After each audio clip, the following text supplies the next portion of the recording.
By the summer of 2010, in Manette, Washington, the people of this quiet community by the water had learned that soon they would have to say goodbye to an old friend.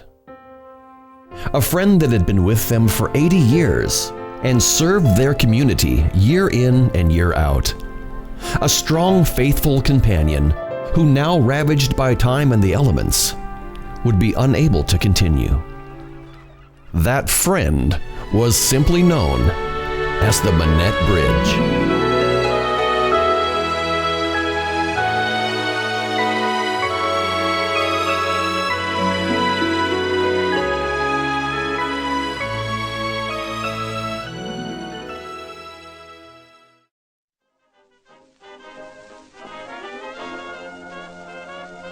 The year is 1930. Bremerton, Washington, and its neighboring community, Manette, are celebrating the opening of their much-anticipated new bridge, which now connects the two across the waters of the Washington Narrows. Originally named the Bremerton-Manette Bridge, but commonly referred to as simply the Manette Bridge, this steel truss and girder bridge presents itself to the excited crowds gathered to meet it on opening day, June 21st, 1930, with simple wooden plank decking, white wooden guardrails, and its signature green steel truss arching high over the water. 19 years later, in 1949, all wooden components are replaced with concrete and steel. By 1993, after 63 years of exposure, decay had set in the concrete columns. And despite ongoing preservation efforts by the Washington State Department of Transportation Bridge Division, it was determined that it simply could no longer be maintained. The Manette Bridge was built with 1920s technology and has been exposed to the elements for 80 years. Regrettably, it suffers from irreversible decay from alkali silica reactivity. You know, it's a great old bridge. We hate to see it go. As the bridge was slated to be replaced by a new structure in 2011, the communities of Manette and Bremerton were expressing their sense of loss as the date for replacement moved closer. It's just special for Manette because it's our emblem or our icon or whatever you want to say about it. It is Manette. It's a lifeline. That bridge has been a lifeline to the people it serves. It's served Bremerton for 81 years, and it's served with great dignity. To understand why this bridge was such an important and integral part of the lives here in Manette and Bremerton, we must examine its history, understand its conception, and hear from those who grew up living in the communities that it served. The bridge was built, I guess in 1930, it was dedicated. That was quite a day. All kinds of people on the bridge, and it was just like a carnival. There are all these little booths set up with refreshments and balloons and things. I didn't go on the bridge. I was I was pretty close to 5, but my parents didn't want to go on the bridge, so we just stood at the end and watched all the people, and it was very, very exciting.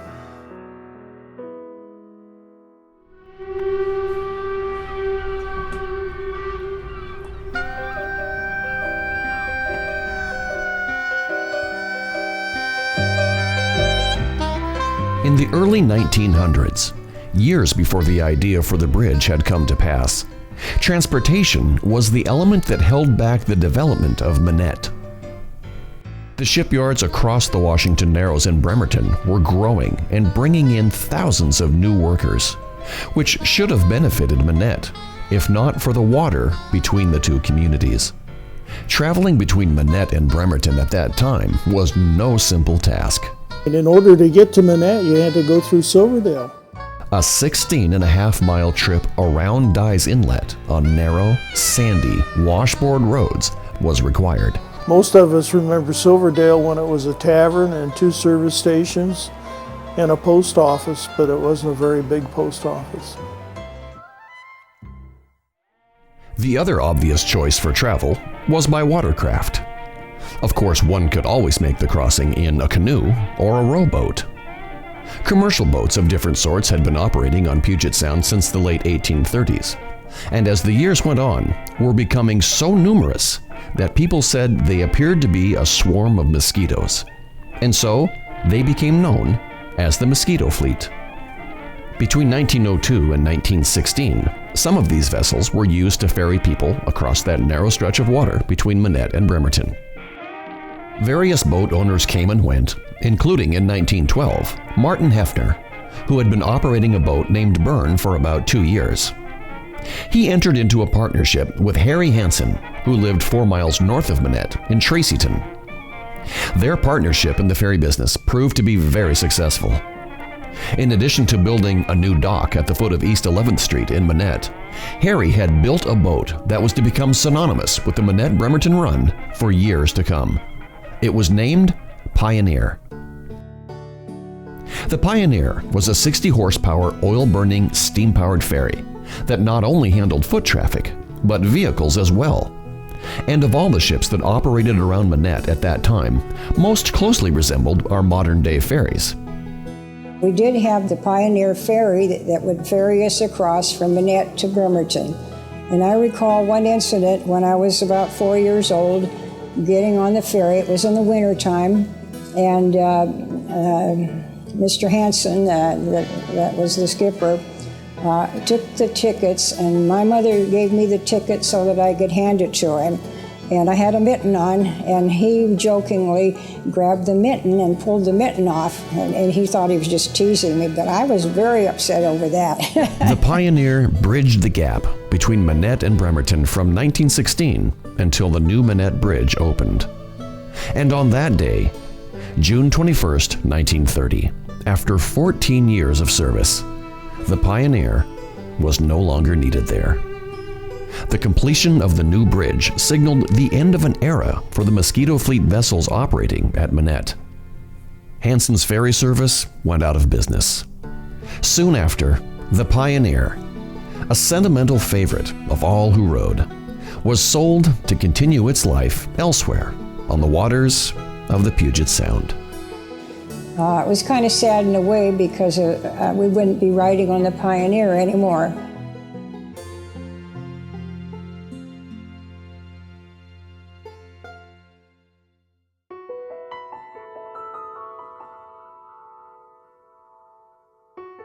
With the beautiful new bridge in place, a time of unprecedented growth and progress was available to Manette. The Bremerton Sun newspaper referred to the Manette Bridge as a structure of beauty and of worth, and it truly was. It has been said that Bremerton did not need Manette, but if Manette was to ever grow and prosper, it needed Bremerton. And even though the community of Manette had consolidated with Bremerton on paper in 1918, it was the Manette Bridge that provided that vital physical connection that brought Manette into a new era. The new bridge meant people moving to the area to work in Bremerton could now choose to live in Manette. Bremerton schools were now just minutes away from Manette children. Commerce could flow easily, and people no longer had to dread that long drive around if they missed the last daily run of the Pioneer. But simply recognizing the worthiness of the Manette Bridge is to do a disservice to the people of Manette, because a closer look reveals that without the tireless and creative efforts of Manette's citizens, none of this would have happened. There had been talk of the need of a bridge for years.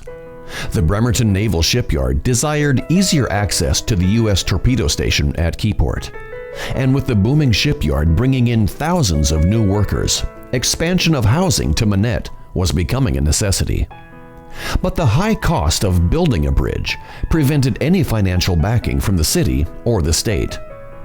It was not until 1925 that a feasibility study was conducted favorably, leading to the 1926 formation of the Bremerton Bridge Company, led by Bremerton Mayor Clarence Oldham.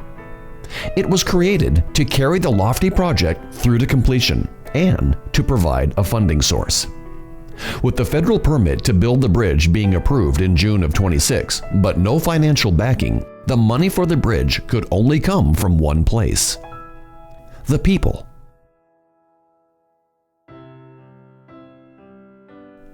In order to raise the hundreds of thousands of dollars required to build, it was decided that stock would be sold in the newly formed Bremerton Bridge Company.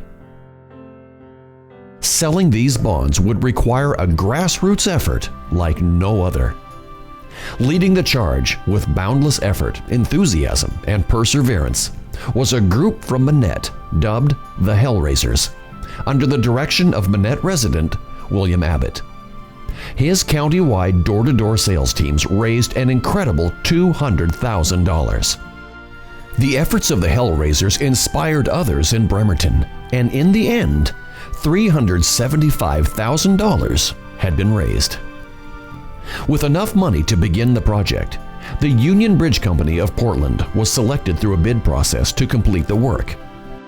By November of 1929, the construction of the 1,569.5-foot span was underway. And only 8 months later, in June of 1930, the bridge, a product of the tireless efforts of the people, was now a reality.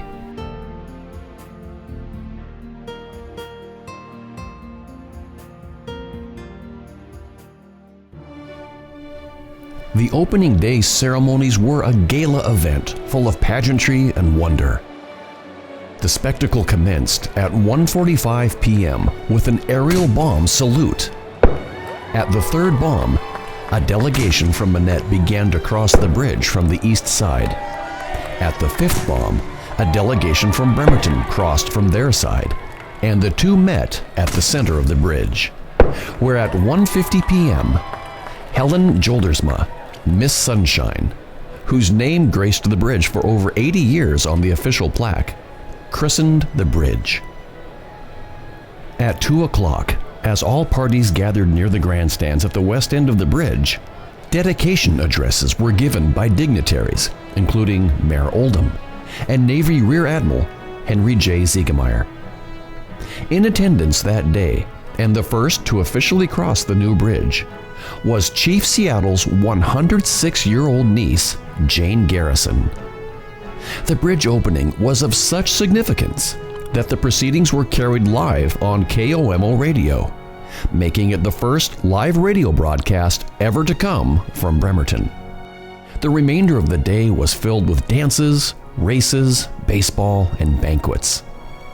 June 21st, 1930, an unforgettable day for the people of Manette and Bremerton. Another celebration of significance was to occur 9 years later on January 28, 1939. The Manette Bridge was built as a toll bridge. The revenue from tolls, estimated to be $65,024 a year, would be enough to cover the operating costs of the bridge and still pay good dividends back to the investors. Within 4 years, though, a committee was formed to remove the tolls. East Bremerton Improvement Club member Lloyd Solid was one of the more vocal advocates for a free bridge. The committee lobbied the legislature in Olympia, who eventually appropriated $320,000 to pay off the bridge. The value of the bridge was $354,000, and tolls remained until the difference was made up. In 1939, 9 years after the bridge opened, the bridge operation was taken over by the State Toll Bridge Authority under House Bill 198, and the toll was lifted to great celebration. Many years have passed since that day. From 1930 to 2011, the Manette Bridge has been a constant in times of change. Even though the bridge was modified and improved over the years, it never ceased being the iconic symbol of this community. It began as a rallying point for positive change, and it brought communities together. It enriched lives. For many, the Manette Bridge is the defining symbol of their hometown. A comforting friend, something you could always count on. A concrete and steel representation of what can happen when people come together for a common cause and work to achieve something worthwhile. It embodies the ethics of the blue-collar town it represents. It was not a handout. It was the result of the vision of a community and the reward of hard work and perseverance. For 81 years, the Manette Bridge has done what it was created to do. It served the people. I think it brought two communities together as one. I think you're seeing a definitive East and West Bremerton as a city of Bremerton now. There's still the distinct neighborhood flavor that Manette has for itself and West Bremerton has for itself in their pocket neighborhoods. But they're together now, and that's what this bridge has brought to the community for a number of years. It brought that togetherness, and as I've mentioned in the past, it brought workers. This is a blue-collar city. Bremerton is about blue-collar people who work and work hard and work with their hands, and that's what it is, and that's what it always will be, and that's a good thing. That's a positive, and that's what this bridge has brought to this community. It's brought workers to their jobs. It's brought those same workers home. Yeah, I walked that bridge a lot. When Bill Strutker and I was in the Merchant Marine, and it was real hot down in the South Pacific. We always said when we got home, we're going to walk across the Manette Bridge with our shirts off, and we never did. That was one thing we was always going to do. And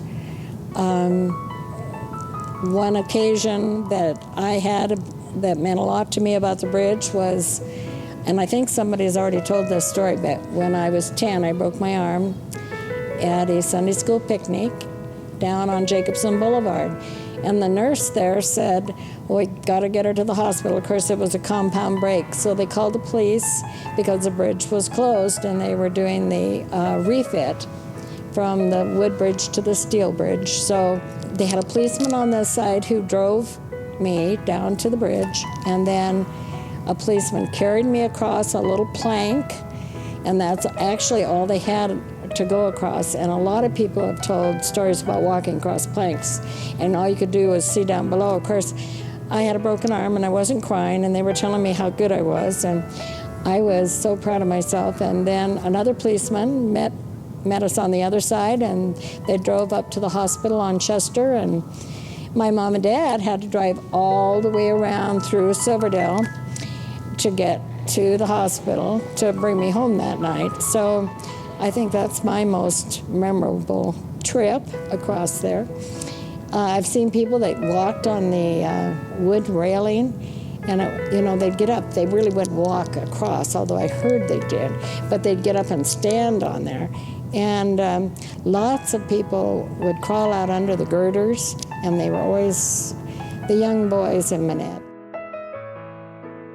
As the years went on, my brothers got to exploring further up and down the beach. Well, I started exploring further under the bridge. As I was climbing out, by 5th grade, I think I was already out to the mid-span on the bridge. But I don't think my mom and dad wanted to hear about that, But it was like, my brothers weren't too anxious to see me go out there either, but it was like, I'd get out there and I'd race them. It's like, yeah, you can't catch me out here. This is my playground. And I just loved it. The guys and I used to run around and stuff, always looking for something to challenge us. And one day we walked out on the wood girders of the beams underneath the bridge. And I'm told that they were about a foot square, but we walked out a long ways and no problem at all. When you're young, you have that balance. Now I don't think I could walk on a 12-inch wide plank like that was 1.5 feet off the floor. But it wasn't any problem for us at that time, and we were sure that it wasn't. My dad was a member of the Alliance Church on 6th Street, and I remember as a kid walking to church and back over the bridge, and sometimes on Sundays it was very cold and wet, but we always made it.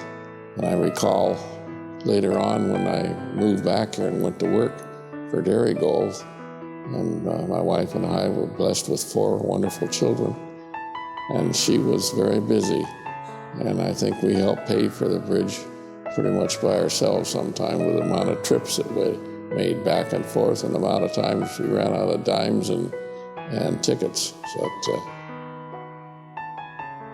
that's just part of the facts of life and getting from here to there.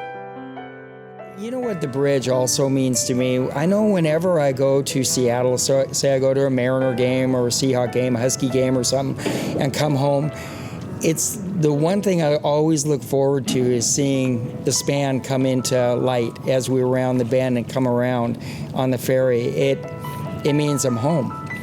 That's always a positive, always a good thing, and I've treasured that